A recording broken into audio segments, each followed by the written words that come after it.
Dictation start होगी 5 second बाद।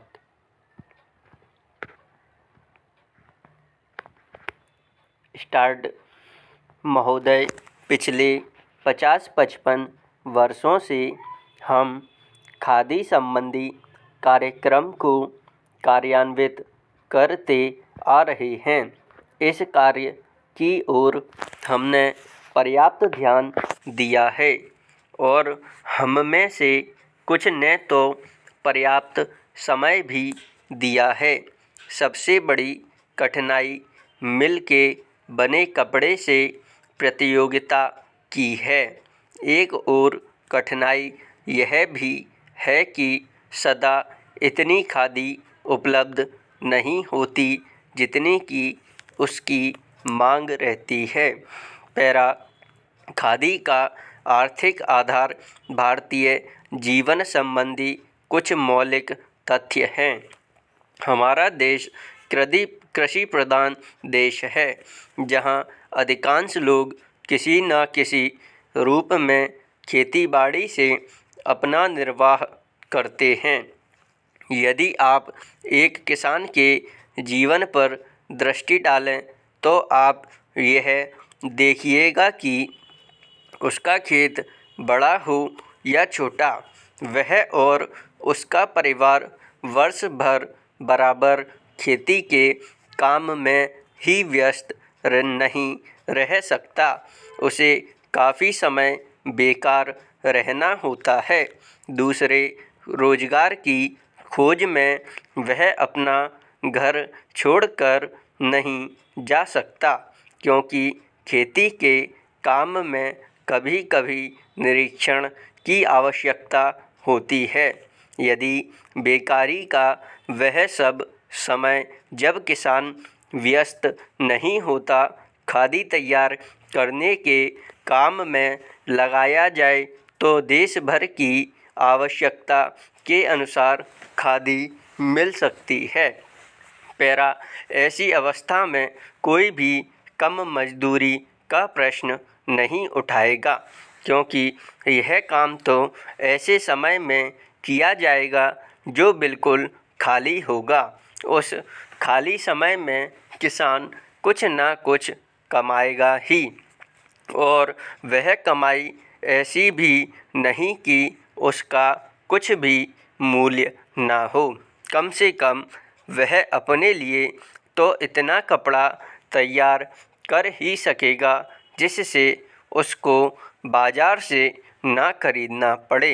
मैं आपको अपने निजी अनुभव से बता सकता हूँ कि 1 घंटा प्रतिदिन कातने से हमें इतना कपड़ा मिल सकता है जितना कि एक औसत हिंदुस्तानी के लिए आवश्यक है, अर्थात 15 से 20 गज कपड़ा प्रति व्यक्ति। इस दृष्टिकोण से देखा जाए तो सस्ते महंगे कपड़े का प्रश्न ही नहीं उठता, क्योंकि खादी खाली समय में किए गए परिश्रम से प्राप्त हो जाएगी। खादी के संबंध में एक आधारभूत तथ्य है। हम जानते हैं कि आदमी सदा काम नहीं करना चाहता। कभी-कभी उसे खाली बैठे रहना ही अच्छा लगता है, परंतु इन सब कठिनाइयों के अतिरिक्त मैं सोचता हूँ कि खादी का प्रचार और विस्तार असंभव नहीं है। अतीत में गांधी जी ने खादी आंदोलन आरंभ किया। पैरा। महोदय, उस समय हमारे देश के प्रशासन से कोई संबंध नहीं था, तब अंग्रेजी राज्य था। मैं इस शुभ काम में सम्मिलित हो सका, इसको मैं अपने लिए सौभाग्य मानता हूँ। जैसा अभी कहा गया, आप जिन आयुर्विज्ञान कॉलेज और कैंसर संस्थान की स्थापना करने जा रहे हैं, ये दोनों संस्थाएं अपने ढंग की बहुत बड़ी और ऊंचे दर्जे की संस्थाएं होने वाली हैं। मैंने सुना है कि उनमें विभिन्न विभाग होंगे जिनमें विद्यार्थियों को ऊंचे प्रकार की शिक्षा मिलेगी और जहां अच्छे से अच्छे चिकित्सक रखे जाएंगे जो शिक्षा देने के साथ साथ गरीब से गरीब का और बुरे से बुरे रोग की चिकित्सा भी किया करेंगे। सभी आयुर्विज्ञान कॉलेजों में यही स्थिति होती है कि जो वहाँ पढ़ाते हैं वे रोगियों को भी देखते हैं और वहाँ के विद्यार्थी भी पढ़ने के साथ साथ रोगियों को देखते हैं। इस प्रकार उनको साथ ही साथ व्यवहारिक ज्ञान भी मिलता जाता है। जिस संस्था में जितने अच्छे शिक्षक होंगे उस संस्था से विद्यार्थी भी उतने ही अच्छे निकल सकते हैं। जहाँ जितनी अधिक सुविधा होगी उन संस्थाओं से लोग अधिक से अधिक लाभ भी उठा सकते हैं। पैरा आजकल यह एक आश्चर्य की बात है, पर बात सही है कि संसार विज्ञान में बहुत प्रगति कर रहा है।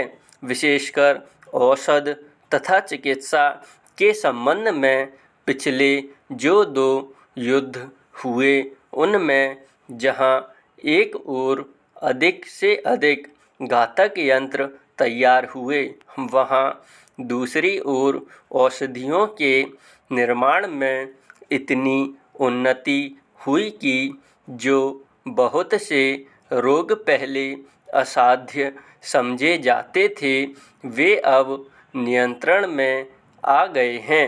इससे फल यह निकलता है कि विज्ञान की प्रगति में कोई दोष नहीं। इस प्रगति से जो जैसा लाभ उठाना चाहते हैं उठा सकते हैं।